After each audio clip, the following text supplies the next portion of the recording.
White Fang by Jack London. Chapter 7. The Rule of the Wild. The cub grew in size and learned very quickly. He learned when to be bold and when to shy away. His mother took him on her hunts, and the cub followed her example. His mother taught him that the rule of the wild was much more than eat or be eaten. A wolf kills only when it is hungry or in danger. Even enemies must have respect for one another. His mother let him roam and hunt on his own. She knew he had to discover some things for himself, although he never strayed too far from the cave. After his first great adventure, the cub was very careful not to get lost again. It was on one of his solo trips that the little wolf cub first encountered humans. He was running down to the stream to get a drink of water. Still just an excited puppy, he burst through the bushes where, sitting silently by the water, were 5 strange creatures. He tumbled along the riverbank rocks as he tried to stop. None of the men jumped at the sight of him, nor did they show their teeth or snarl. They simply sat there in silence. They were nothing like any of the other animals in the wild. They did not follow any rules that the wolf cub understood. The cub did not move either. His instincts told him to run, but something had caught hold of him. He was in awe. Something inside him said that he should respect these men. He sank down and cowered as one approached.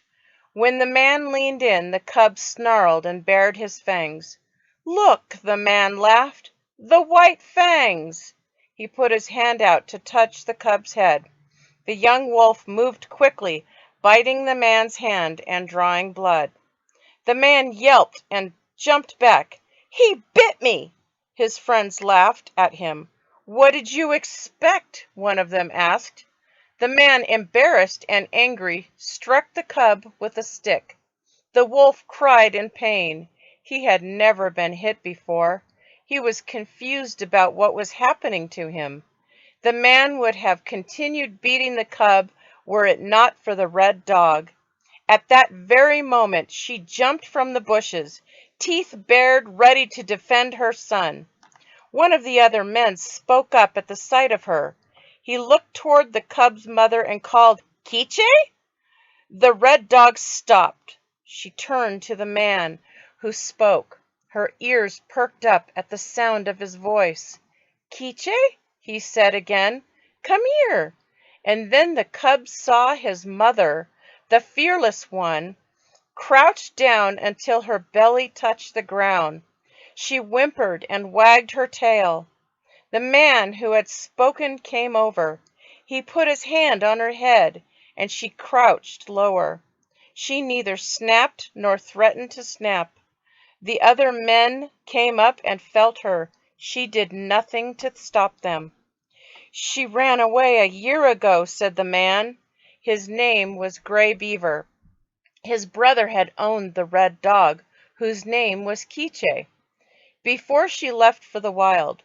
She ran away during a famine when there was very little food for anyone, animal or man. Her father was a wolf, you know. It's not so strange that she would take to the wild. Gray Beaver tied a rope around Quiche's neck. She did not struggle or growl. In fact, she whimpered in delight and wagged her tail. Gray Beaver looked at the wolf cub still crouched on the ground. "Since my brother died in the winter, she and her pup are now mine," he said. None of the other men objected. He reached down to grab the pup's scruff, but was met with a growl and bared fangs. Gray Beaver laughed. "Brave boy! You like showing your teeth, huh? Well, then your name will be White Fang." He led Quiche away from the stream and tied her to a tree. White Fang, as the cub was now called, followed and lay down beside his mother. If she gave in to these men, then he must too. Gray Beaver put a hand on White Fang's back and rolled him over. Quiche looked on while the man rubbed the cub's belly. The cub felt strange and silly lying on his back with his legs sprawled in the air. It was a position of such helplessness that White Fang's whole nature fought against it. He could do nothing to defend himself. He couldn't escape, but soon the fear settled down, and he noticed something new. He enjoyed having his belly rubbed. This was an entirely new experience for him, and he liked it. This pleasant moment was disturbed by the sound of strange noises approaching. The rest of the Indian tribe was arriving to set up camp. Many people appeared from the woods, carrying supplies and food. Dogs and children ran through the camp as tents were put up and fire pits were dug. Suddenly, White Fang was surrounded by activity and noise. There were too many things happening all at once. The wolf cub tried to take everything in, but it was impossible. He was about to start the next phase of his young life, one ruled more by man than by the wild.